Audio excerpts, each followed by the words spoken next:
Sutra Teratai yang Menakjubkan. Sinfa Siang, Minggu 11 Februari 2024. Perspektif modern dari 7 perumpamaan dalam Sutra Teratai, perumpamaan anak malam. Perspektif modern dari 7 perumpamaan dalam Sutra Teratai, perumpamaan anak malam. 2500-an tahun yang lalu, Buddha mencapai pencerahan di bawah pohon Bodhi. Kalimat yang pertama diucapkan setelah tercerahkan adalah meratapi bahwa para makhluk sesungguhnya memiliki sifat kebuddhaan. Namun karena pikiran penuh khayalan, penuh kemelekatan, dan tertutup noda batin, di dunia saat ini orang-orang masih terbelenggu oleh nafsu keinginan akan materi. Akan tetapi, asalkan ada kesempatan bersentuhan dengan ajaran kebenaran, mengubah tabiat buruk, dan berbuat baik untuk memupuk kebajikan, maka setiap orang memiliki kemampuan untuk tercerahkan. Setiap orang bisa mencapai kebuddhaan karena kita semua pada dasarnya adalah anak tunggal kesayangan dari para Buddha. Ini adalah yang prinsip kebenaran yang ingin dijelaskan dalam Sutra Teratai dari bab perumpamaan anak malang. Ceramah Master Cheng Yen 2016-85, ceramah pagi. Para makhluk awam pada dasarnya memiliki sifat hakiki tata gata. Hanya kita ini rela untuk menjadi makhluk awam. Seperti perumpamaan anak malam. Dalam bab keyakinan dan pemahaman, dia rela untuk menjadi orang suruhan. Ini adalah kita para makhluk. Buddha dengan kewelas asihannya dan dengan berbagai metode, baik itu dengan kiasan ataupun penjelasan dengan perumpamaan, dan berceramah dengan menggunakan contoh dari orang, masalah, dan benda, mengajarkan kita untuk masuk menapaki jalan bodhisattva. Ketika niat pikiran kita berubah, maka tata akan muncul. Pencerahan adalah alam dharma dari ruang hampa yang berpadu dengan semesta, dan itu adalah kampung halaman Buddha yang aman dan tentram. Kita juga bisa demikian leluasa. Perspektif modern dari 7 perumpamaan dalam Sutra Teratai, perumpamaan anak malang.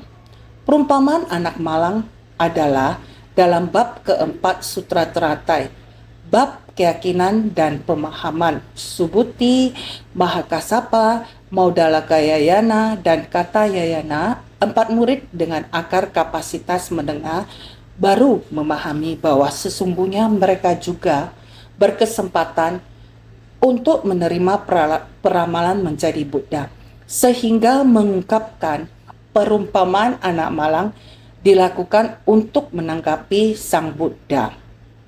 Apa yang disampaikan oleh perumpamaan anak yang malang? Dosen pada jurusan studi agama Buddha di Universitas Fo-Guang, Profesor Guo Chao-sun, ketika sebelumnya Sang Buddha memaparkan perumpamaan rumah terbakar. Murid-murid merespon Sang Buddha dengan bertobat, berkata bahwa kami seperti sekelompok anak kecil yang berkeliaran di luar sejak kecil. Saya tidak tahu bahwa sebenarnya ayah saya sangat, tetapi saya telah lama meninggalkan rumah ini.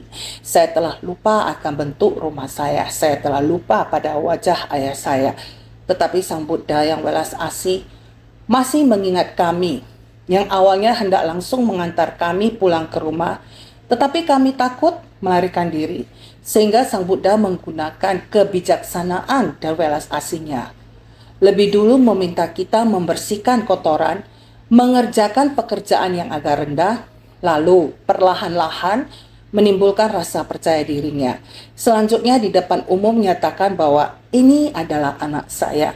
Sehingga murid-murid seperti sedang memuji, berterima kasih kepada Sang Buddha yang bersedia memberi kesempatan kepada mereka, mengajarkan mereka bahwa adalah mungkin untuk mencapai kebuddhaan. Tahun 2014, bulan 11 tanggal 18, ceramah Master Cheng Yen, ceramah pagi. Sesungguhnya sesepuh ini adalah Buddha. Sesepuh di dunia ini sangat kaya. Anaknya telah pergi berkelana. Ayah mencari anak kemana-mana. Dia sangat khawatir. Saya memiliki begitu banyak kekayaan. Jika saya mati di masa mendatang, kepada siapa saya harus mempercayakan kekayaan ini? Ayah pengasih yang telah melampaui duniawi juga demikian khawatir. Usia makin lama makin bertambah. Muridnya masih belum bisa memahami harapan mendasar Buddha. Masih saja hanya memberi kebaikan terhadap diri sendiri. Para makhluk yang demikian banyak, di masa mendatang siapa bisa membimbingnya? Apakah ajaran Buddha Dharma akan berhenti seperti ini? Tidak ada yang bisa mewariskan. Ini adalah kekhawatiran Sang Buddha. Pesan dari perumpamaan anak malang. Makna dari perumpamaan yang digunakan dalam sutra, setiap kata dan setiap kalimat semuanya memiliki makna kiasan. Perumpamaan anak malang dalam sutra teratai juga demikian. Malang yang dimaksud bukan hanya kekurangan dalam materi, melainkan kemiskinan dalam batin. Dosen pada jurusan studi agama Buddha di Universitas Hokwang, Profesor Ko Chao Sun, bila kita melihat dari sudut pandang anak malang, jika diri kita mengetahui akan kemiskinan tersebut, ini adalah suatu titik permulaan yang amat penting. Ceramah Master Cheng Yen tahun 2014, bulan 9, tanggal 6, ceramah pagi. Kita semua memiliki sifat hakiki kebudayaan. Mendengarkan Buddha Dharma, paham untuk melatih diri, melatih 10 kebajikan, bersedia untuk bersembangsih. Namun ternyata tidak melatih kebijaksanaan. Tanpa kebijaksanaan, maka adalah kebajikan yang disertai ketidaktahuan, masih penuh kerisauan. Ini kebajikan dari makhluk awam. Jadi munculnya sebersit niat itu, ada kebajikan dan kejahatan, sehingga mudah terjatuh ke alam neraka, alam setan kelaparan, alam binatang, alam asura, dan lain-lain. Dengan demikian, kita adalah anak malang yang berada di luar rumah, anak malang yang berada di luar, di negeri orang. Demikian terus saja berkelana. Ini maksudnya, kita makhluk awam yang penuh ketidaktahuan bertumimbar lahir di 5 alam 4 jenis kelahiran. Dosen pada jurusan studi agama Buddha di Universitas Hokwang, Profesor Ko Chao Sun. Sesungguhnya karakteristik dari anak malang tersebut yakni adalah seperti kita ini, orang-orang zaman sekarang.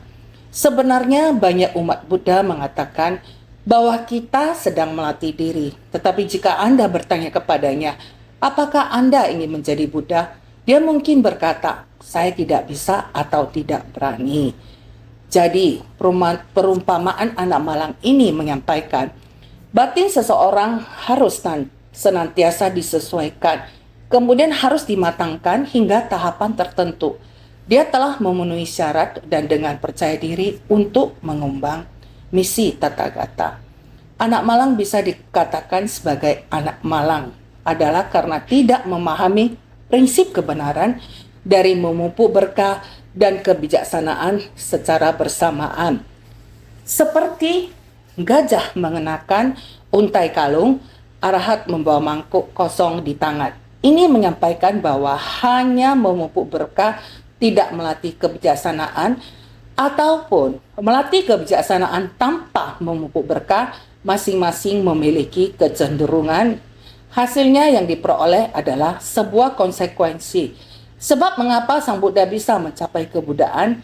Karena buah dari memupuk berkah dan kebijaksanaan dengan sempurna. Dalam bab keyakinan dan pemahaman, keempat murid utama menggunakan perumpamaan ini untuk menunjukkan bahwa mereka akhirnya menyadari akan prinsip kebenaran ini. Ceramah Master Cheng Yen tahun 2014 bulan 10 tanggal 22 ceramah pagi. Kita memiliki dharma, sifat hakiki tata. Simpanan dalam gudang kita sangat berlimpah. Setelah kita mendengarkan dharma, kita seharusnya segera membuka simpanan gudang di dalam batin kita. Kita sendiri coba menghitungnya. Kita memiliki ini, kita memiliki ini. Ketika orang lain membutuhkannya, kita harus segera bersumbangsi. Ternyata dengan barang-barang ini kita bisa bersumbangsi. Dengan memberikan kepadanya, orang lain mendapatkan manfaat. Dan saya mendapatkan sukacita dalam Dharma. Buddha Dharma bisa menyebar ke seluruh dunia. Dharma Bodhisattva dapat bermain dengan leluasa di dunia. Demikian menyebar ke seluruh dunia. Jika Dharma ini kita bersedia untuk menyebarkan keluar, ada orang dapat menerimanya. Setelah menerima benih ini, mereka bersedia menjadi petani di lahan batin ini untuk menggarapnya. Mereka juga akan mendapatkan hasil yang banyak.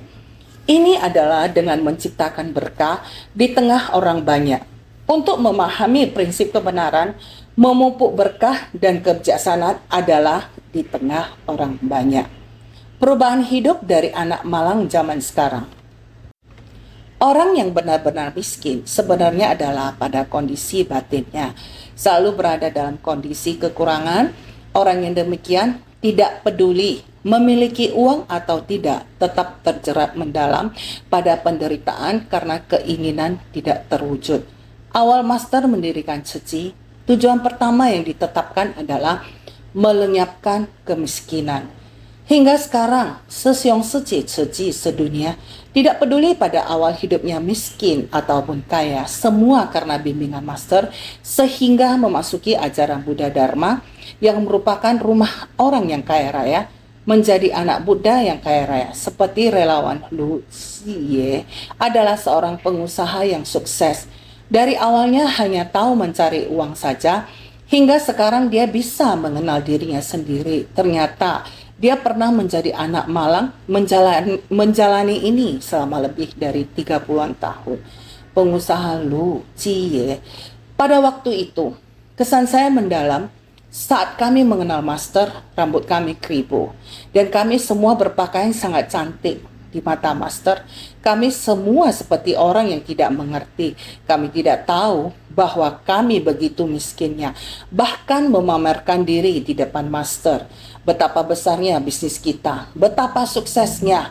Benar, saya sangat pintar cari uang, luar biasa pintarnya. Demi mendapatkan uang, saya bisa lakukan apapun. Saya kasih contoh, ada sebuah merek. Saya merasa jika bisa mendapatkannya, saya pasti bisa mendapatkan banyak uang. Walaupun barang ini sudah ada agen distributornya, tapi saya mau rebut. Saya bilang, saya beritahu kamu ya, besok kamu baca koran, ada orang bunuh diri di sungai Tansui. Dan surat wasiat saya akan tertulis, saya mau masukin merek ini, karena dia tidak mempedulikan saya, harga diri saya terluka, maka saya akan bunuh diri. Dengan demikian saya telah merebutnya. Saya tidak tahu jika saya merebutnya, maka orang lain akan mengalami berdarah-darah. Maka pada saat itu, saya sendirian bisa monopoli merek tersebut dari semua distributor dan memperoleh seluruh omset gabungan dari mereka. Namun saya sekarang berpikir, lantas memangnya kenapa dengan semua ini? Tzu Shiji mulai bertunas menjadi relawan dari penampilan koreografi lagu-lagu Tzu dan mengatur formasi penampilan isyarat tangan. Juga karena setiap pemberkahan akhir tahun, demi memperagakan isyarat tangan, mulai mengikuti master berkeliling. Apa yang dilihat dan didengar saat mengikuti master sangat berpengaruh terhadap cara pandangnya. Membuatnya melepaskan keseharian dalam mengejar uang, mulai mengubah kehidupannya, fokus melakukan kegiatan suci. Pengusaha Lu Xie. Seperti saya sekarang ini, karyawan lama saya mengatakan kepada saya, Ibu Bos, jika Anda ada di perusahaan selama 1 bulan, dengan anak Anda di perusahaan, ada selisih 1-0. Selisih 1-0, bila 20 juta, selisih 1-0 adalah 200 juta. Saya pun mengatakan, memangnya kenapa? Saya terus mencari keuntungan. Bukankah saya terus mencari harta untuk warisan? Dalam hati saya berpikir, saya rasa tidak perlu. Saya berpikir lagi, saya benar adalah seorang anak yang miskin. Jika saya tidak masuk Tzu, saya sampai sekarang masih sangat miskin. Adalah kemiskinan dalam batin. 2014 bulan 1 tanggal 12 pemberkahan akhir tahun Changhua. Kaum kaya yang miskin batin, mereka memang sangat kaya, tapi mereka juga tidak jahat. Namun mereka selalu saja menjaga uangnya, menjadi budak penjaga harta, hanya sibuk untuk menjaga uangnya. Apakah uangnya cukup atau tidak? Masih saja tidak cukup. Yang diharapkan adalah bisa mendapatkan uang dengan uangnya. Uang menggigit uang, tanpa hentinya terus menggigit. Walaupun memiliki uang, tetapi sama saja dengan orang yang tidak memiliki uang. Selamanya tidak akan pernah cukup. Selalu saja mengejar, mengejar dan mengejar. Cinta dengan uang, suka sekali dengan uang.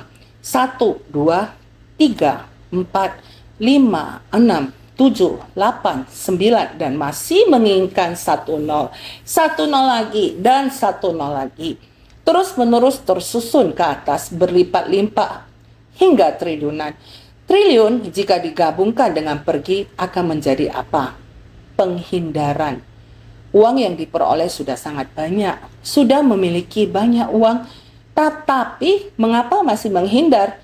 Menghindari hutang. Ini dikarenakan tiada sesuatu pun yang bisa dibawa pergi saat Anda sedang menghasilkan uang.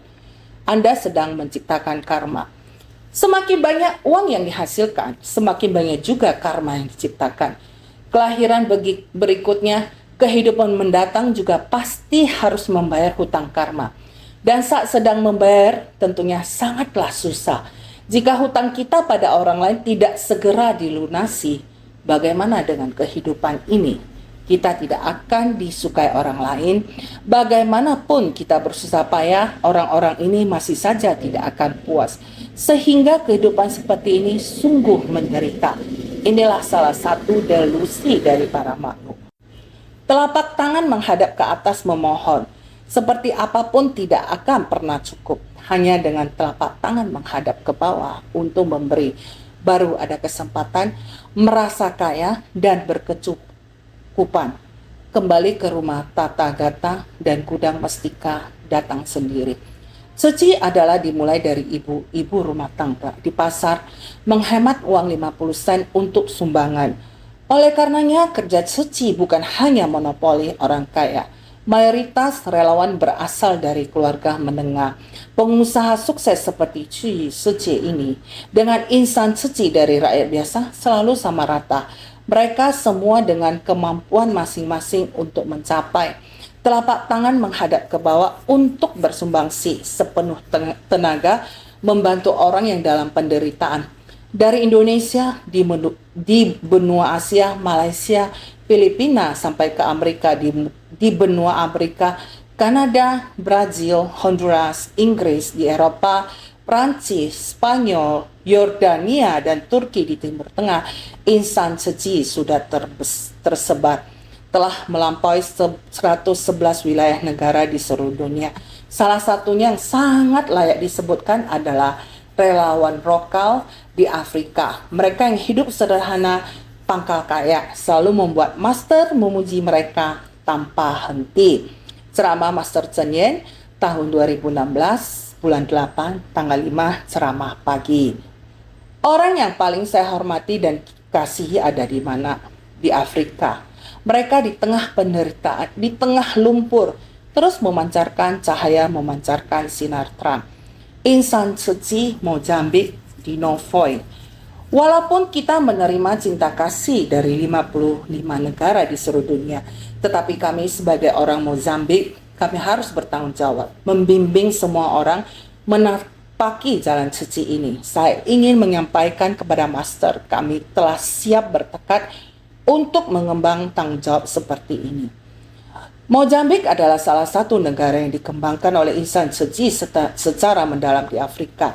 Ada seorang wanita muda dari Taiwan, Dennis Chai, menikah dengan suaminya di Novoi ke Mozambik yang jauh melalui bimbingan insan suci di Afrika Selatan. Merupakan benih pertama sebagai insan suci di Mozambik. Laporan tahunan dari luar Taiwan tahun 2017 bulan 4 tanggal 11. Mozambik yaitu demikian adanya. Sebuah benih sebab dan kondisi yang tak terbayangkan. Seorang gadis dari Taiwan, Dennis Hai, Bagaimana bisa menikah sampai ke sana? Sebetulnya dia menikah ke sana adalah demi Ceci. Jadi bersyukur dengan adanya seorang gadis di Taiwan, di sana melihatnya demi Mozambik yang kita lakukan juga tidak sedikit. Karena satu benih inilah benih sebab dan kondisi telah matang. Dalam beberapa tahun ini, saya begitu suka berbicara tentang Mozambik di Afrika. Sungguh sangat membuat orang terharu dalam segala hal. Dennis Chai Seci, suami istri berdua menggerakkan relawan lokal di Mozambik. Lebih dari 4.500 orang telah melakukan pemberian bantuan bencana angin dan bencana air. Juga membangun ladang pertanian cinta kasih sehingga para penghuninya mampu mandiri. Relawan setempat sangat bersungguh-sungguh, tidak hanya sikap perilaku sesuai aturan, sesuai tata krama, mendengar ceramah, menghirup harumnya Dharma secara teratur. Terlebih lagi juga melakukan pertunjukan perumpamaan rumah terbakar Sutra Teratai, perumpamaan anak malang, dan lain sebagainya, inti dari Sutra Teratai. Pada tahun 2019 tersapu bersih topan Idai. Relawan Ceci selain bantuan darurat juga selangkah demi selangkah mengembangkan 4 misi utama Ceci. Pada Oktober 2020, Dr. Carmen Long, Dr. Tima, berbagi selama setengah tahun tinggal di daerah setempat apa yang dilihat dan didengarnya selama bertugas. Anggota Tima, Dr. Carmen Long, 44 orang dalam satu kamar hanya bisa makan 1 gelas bubur dari kacang. Mulai saat itu, memulai kegiatan pemberian bantuan Ceci. Kebun pertanian cinta kasih di desa Meticura termasuk mujizat di tempat tersebut karena termasuk kepala distrik nama tanda datang ke kebun pertanian. Juga mengatakan ini, semua hasil dari relawan dengan tanpa modal. Kita mengatakan, ya benar. Selama 7 bulan ini bersama relawan setempat pergi ke desa. Saat bersumbangsi, saya baru menyadari sebenarnya saya adalah orang yang perlu dibantu. Karena batin kita tidak sekaya mereka. Walau mereka tidak punya apa-apa, tetapi bersedia membantu orang lain. Pada tahun 2020, juga ada yang dari Mozambik, mahasiswa yang datang kuliah ke Taiwan. Beberapa tahun sebelumnya sudah menjadi insan Ceci, sehingga memilih untuk belajar Mandarin di Universitas Ceci Hualien. Kehidupan mereka mendapat perubahan di dunia Ceci. Wawasan bertambah luas, batin juga lapang. Murid Pusat Bahasa Mandarin Universitas Ceci, Jose Charles. Sebelum bertemu dengan Ceci, saya merasa saya masih muda, lebih memerlukan bantuan dari orang lain. Tetapi setelah memahami lebih dalam tentang Ceci, saya merasa saya masih bisa bersumbangsi di banyak hal. Relawan Ceci Mozambik, Nanayo Pedro Alberto Tila. Saya belajar banyak dari Topan Idai yang mengajarkan saya paling banyak adalah Sesyong Ceci dari Taiwan. Bagaimana seseorang bisa memiliki cinta kasih yang begitu besar sehingga ini membuat saya sangat terharu pada bencana Topan Idai untuk membantu orang lain. Murid Pusat Bahasa Mandarin Universitas Ceci, Christina Narcisia Mucangga. Master Chen Yen, saya mau mengatakan terima kasih. Anda telah mengubah kehidupan banyak orang. Saya akan bersama Anda merubah Afrika. Semua yang saya pelajari di sini dijadikan sebagai benih untuk ditanam di Mozambik. Ceramah Master Chen Yen 2018 bulan 10 tanggal 30, pertemuan pagi relawan. Bagaimana baru termasuk orang yang kaya? Bukan berlimpahnya materi, yang paling penting adalah kekayaan batin. Setiap orang memilikinya. Anak malang yang miskin pada Sutra Teratai, keluarganya ayah adalah sesepuh yang kaya raya. Dia berkelana di luar, tidak tahu ternyata dirinya adalah anak orang kaya. Perlu ayahnya mencari kembali dengan tidak mudah ditemukan. Berkata kepadanya, ini semua adalah milikmu. Semua harta karun di dalamnya adalah milikmu. Mendapatkannya sendiri tanpa memohon. Tidak perlu sengaja mencari kemana. Tiba-tiba melihat dan mendapatkannya. Ini mendadak menandakan manusia awam manapun semuanya memiliki sifat hakiki Buddha. Begitu Dharma ini menyebar kemanapun, dia benar-benar mendalami, mempraktekkan dengan tindakan nyata. Ternyata membantu orang adalah demikian bahagia. Batin diri sendiri tiba-tiba menjadi kaya. Setiap orang mendapatkan kesaksian dari penderitaan. Jalan bodhisattva yang kaya, insan suci. Masalah suci di dunia, setiap orang penuh sukacita, dengan sukarela melakukan, dengan sukacita menerimanya, mendapatkan banyak manfaat dan kesan. Kesan batin juga sangat banyak. Hanya berharap, ada tekad, ada kekuatan, ada tekad, maka akan mendapatkan berkah untuk melayani sesama, sehingga bisa melayani adalah sumbangsih dari orang-orang yang penuh berkah. Ini adalah bodhisattva di dunia, mempraktekkan jalan bodhisattva di dunia.